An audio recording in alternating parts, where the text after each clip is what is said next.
For years, consumers were shouting for the 4K camera. So when Canon was busy offering the 4K in their higher-end models, Sony took this call by offering the 4K camera to their users. So Sony a6400 became the ideal camera for the hybrid users, but the time and the users started demanding for more. But then Sony might have realized one thing: prioritizing the video capturing capabilities. And we all know that Sony is very good in listening to their users. While Canon was still busy in offering 4K cropped in their budget segment, Sony has finally released the jack of all trades and the master of video, I guess. And we call it Sony ZV-E10.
While the cameras like a6400 or equivalent were made mostly for the casual content creation users, Sony has made ZV-E10 mirrorless camera for their budget and users, keeping in mind the video capturing capabilities. But yes, it does not fall short in the photography arena. However, it just lacks the electronic viewfinder. So if you are looking for a camera which provides electronic viewfinder and is more photography focused, then you might need to look elsewhere. So on the whole, you can call ZV-E10 a video capturing camera, is more focused on video creation, but yes, it can also capture photos, and that too very well. So this is not the comparison video of a6400 or ZV-E10, so I will restrict myself to ZV-E10. Let's start with the cons. It is quite obvious that what you are getting in this price range is value for money, and here are the few areas where it falls short. The bad rolling shutter. I know the sensor was same in a6400, the case was same, it also had the bad rolling shutter. So whenever you try to capture anything horizontally like panning movements, so for any fast moving object and a stable camera, or the stable object in a fast moving panning shot, you will notice the bend lines, and bend lines are so bent that yes, they are very obvious. However, there is a software called Catalyst Browse which might reduce the rolling shutter to an extent, if not completely. Please note that the ZV-E10 processes the oversampled 6K footage and render it to 4K in your camera. So that needs a quite bit of processing power, which Sony ZV-E10 does not have completely. So the rolling shutter issue is just because of that. However, if you shoot In full HD, you might not see the rolling shutter at all in the normal movements, but yes, in some fast movements you might still observe, but yes, not to that extent as you can see in the case of recording 4K. Clearly in this price range you won't get in-body image stabilization in any of the camera. But yes, IBIS, which is a recently introduced phenomenon, may not revoke many of the videographers. To some it does not bother because they are not very freaky about having IBIS in their cameras. You can use the Catalyst Browse software in the post-production to improve the stability of the video. Lens availability for Sony ZV-E10.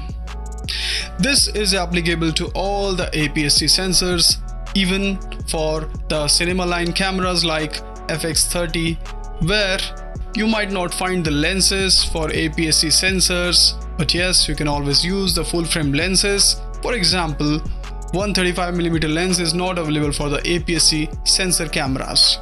But yes, if you invest in full frame 85mm, considering the crop factor which makes it a 135mm lens, is very much suitable for your camera. At the end of the day, it is all about the creation, it is all about what you create out of your camera, and it's not about the gadget. In ZV-E10, I do not know why, but you can only use the touchscreen for touch to focus. For all the other functions, for all the other menu options, you just need to use the physical buttons. Maybe Sony wanted you to stay away from the complexities of using those touchscreen functionalities and focus more on the content creation. So ZV-E10 is a standard build. It does not have the weather sealing, but yes, in this price range you won't get any camera with a very strong weather sealing option. So for the people who shoot indoors or in the comfortable climate, won't have to worry much about it. But yes, for the people who are shooting in a very humid and moist climate, may need to worry about that and may need to take care of their camera way more than the normal use. FW50 is the battery which is used in Sony ZV-E10, which comfortably gives you the decent amount of video length. So this battery is not as weak as that on the ZV-1, but not as strong as that found in A6600. So it's somewhere in midway. However, I personally suggest you, if you want to go into the run and gun situations, you might need to carry one more extra battery along with the power bank. So let's talk about the positive of this camera. The first highlighting feature of this camera is APS-C flagship sensor. Yes, you found it right. It is the same sensor that is present in Sony A6600, which is their flagship APS-C model. Second pro about this camera is a great 4K quality. With the exception of bad rolling shutter, this camera provides a very good 4K quality video, and that too is very comparable to the premium flagship models, even from the full frame sensors sometimes. And whether you shoot in HD or 4K, it does not crop your frame. It does not make any difference. Yes, the difference is of the resolution, nothing else. The next feature is uninterrupted video shooting. Unlike many cameras in the past, Sony provides you the unlimited shooting time for this camera. So that does not stop you. If you're shooting the podcast or the long podcast, you don't need to check your camera again and again. One thing I want to mention here is, you might see the temperature rise warning on the screen, but for that, you can go in the settings option and choose the temperature as high, and after that you can go for recording the very long videos without that warning. But the people like vloggers who do not need to capture long videos, they might not need this option. So next feature of this camera is slow motion up to 120 frames per second. There are two ways to capture the slow motion videos. So the first method is by using the SNQ button, which is placed over the body of the camera, and the second method is by going in the video settings and choosing the appropriate resolution as Full HD or the HD, and then choosing the frame rate accordingly, such as 50 frames per second or 100 frames per second or 120 frames per second or 60 frames per second based on your PAL and NTSC location. The next great feature about this camera is the autofocus. So yes, we all know Sony, we all prioritize to buy from Sony just because of their autofocus capabilities. Just because of the autofocus system they have improved over the period of time. So autofocus is the reason why I go for Sony instead of any other brand. Sony ZV-E10 features the hybrid autofocus system, which comprises of the phase reduction autofocus and the contrast detection autofocus. And I must say that it captures the subjects very accurately. You can even get the accurate autofocus on the eye or the face of a statue, in this case the god statue. So the next feature in this camera is tally light. Basically, tally light is a LED light which is placed in front of your camera. It glows in red color, which glows consistently after pressing the record button, and it gives you the indication that video recording is still going on. There is another option, there is another method by which you can easily guess that video recording is still going on or not, is by looking in the vari-angle screen. Vari-angle screens has some red borders when the recording is going on. So using this red border on the screen or the tally light, you need not to check your camera again and again to find out whether the recording is going on or it stopped. So the next feature in this list is the vari-angle LCD screen. Although the screen on this camera is just touch to focus, but yes, the benefits of the vari-angle LCD screen is well known. You can easily see yourself while recording, or you can tilt the screen up and down to capture the subject. So the next feature on this camera is inbuilt microphone port and inbuilt headphone jack. So for the situations when you want to plug external microphone onto your camera, it is very handy. Where you also want to track the sound that is coming out of your microphone, headphone jack is very useful. However, Sony has fixed a 3-capsule microphone over the body of the ZV-E10. So in case you're just 2 feet or 3 feet away from the microphone, it gives a very sharp, very good quality audio. So the next feature is product showcase button on the camera. It's not gimmicky at all. It is actually a feature. It is given particularly on this camera. It is an option which is not even available on the higher end models like A6600 and various other full frame models of Sony, because it's a new concept. What it does, for example, right now it's not activated, but yes, if there is a product in your hand and if you show it in front of the camera, doesn't matter it cover your eyes or not, it will show on the camera and anything behind it will get blurry. So with just a click of the button, you can go in the product showcase mode. When it is not needed, you can click the button again and it will turn off. This feature is great for the people who likes to showcase the products a lot, like for the makeup videos, for unboxing videos, and for many other video creators. I also want to mention one thing, that while the product showcase mode is on, the autofocus capturing capability turns off automatically. But yes, it still captures your face very well. I don't know why, but it does. The next feature is the connectivity options like Wi-Fi and Bluetooth on ZV-E10. You can connect the ZV-E10 with your phone or tablet using the Wi-Fi or Bluetooth for watching the videos which you have just captured, or even downloading them to your phone or tablet. You can also use ZV-E10 as a live streaming or as a webcam just by plugging in the USB cable. You need not to buy the capture card. But yes, I want to mention one thing. If you are using it as a webcam or live streaming device, it only projects the video in 720p. If you want to enhance, if you want to go for the higher quality, higher resolution, you may want to invest in the third-party options like CamLink. The next feature is it is so compact. It just fits in your hand just like that.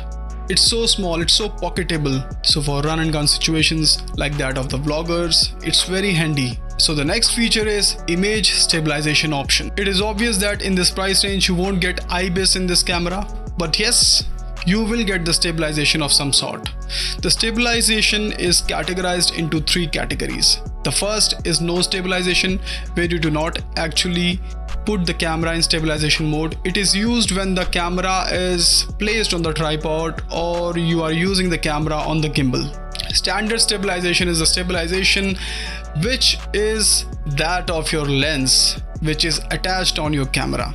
So for example, if you have 50mm 1.8 which comes with the OSS, optical steady shot, in that case standard stabilization of that lens will be used in your camera.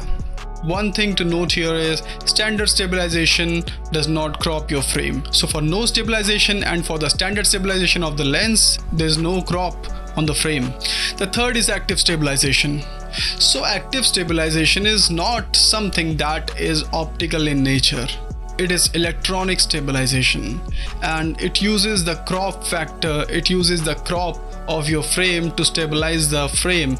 So in that case, when you use this option, you might find the frame cropped so much. So according to me, active stabilization is useful in two cases. First, in run and gun situations where you have so much of the unstable situation.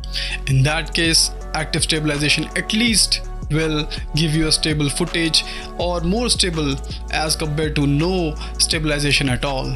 And the second case is some people use it for their own convenience, for example zooming into the shot. The next feature is it is compatible with Catalyst Browse software.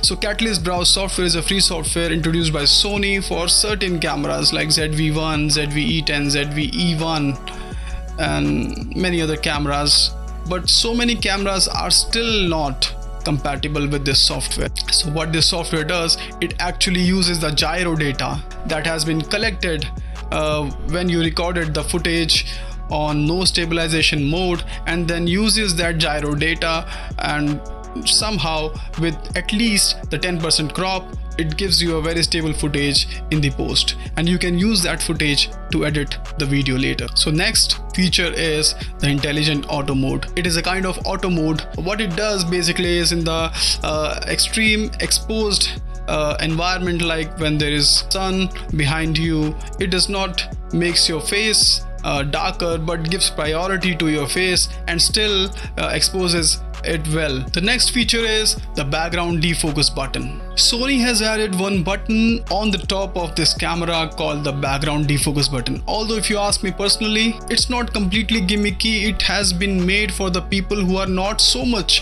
into the manual settings of the camera. So if you're new to the camera, you do not know how to dive deep into aperture settings, shutter speed settings, how to change your ISO value, and just want to go on with the camera with the auto mode, yes, for you, then this button is very handy, because with just a click of this button you will actually blur the background, and with another click you can clear the the blur in the background. The next feature is soft skin mode. So if you're very particular about the beauty mode in cameras, like you also use such modes in phone cameras, this is a kind of similar feature on this camera ZV-E10. It's a kind of beauty mode, you can say. There are 3 levels of skin softening: low, mid and high. But yes, just take care of the fact that it might look fake if you go above an extent on this skin softening thing. Skin softening works on both video and photo, but yes, in case of raw photos it does not work, but for the JPEGs it does work. So the next feature is in-camera log profiles. Sony does provide log profiles in all of their cameras, including ZV-E10. So you can use S-Log3, S-Log2, Cine2 and other such profiles and go for the color grading thing, or change the color in a bit in the post-production. However, do mind that this is a 8-bit camera and the footage comes directly out of the camera is 8-bit in nature. So overdoing with the color grading might affect the colors of the footage. The next feature is dials to control aperture and shutter speed. So there are 2 dials, 2 round dials which you can find on this camera. One is used to change the aperture on this camera, one is used to change the shutter speed. but there is no ISO circular dial. So for changing the ISO, either keep the ISO on auto, or if you want to change it on the go, you need to click the left button and then revolve the same circular dial which was assigned for the aperture, or maybe for shutter speed. So what's the conclusion? As you have seen, the pros are more than the cons, way more than the cons. The kit lens is not bad, but do not expect much out of it. So according to me, this camera is very good for the people who have just started to create the video content. This camera is also good for the budding photographers or the photographers who would not mind the absence of electronic viewfinder. This camera can also be a very good option for behind the scenes camera. This camera is definitely very good for sitting and talking, like for those talking head videos, like for those makeup videos, like for the videos which I am just making.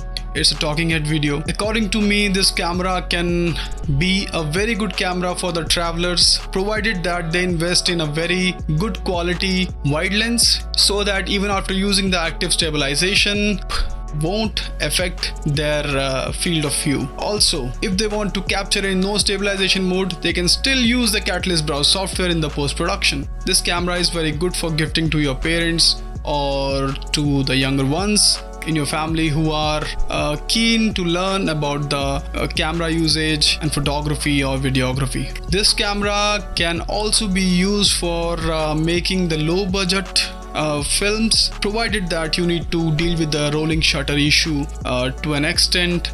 You can still control it in Catalyst Browse software, but if there is a controlled environment and there is not so much of the fast motion in any of the scenes, yes, it's a very good camera to create low budget movies. And last but not the least, this camera is very good for all those who do not want to invest more than $634 or 52,000 rupees. Yes, so that's it for now. See you in my next video.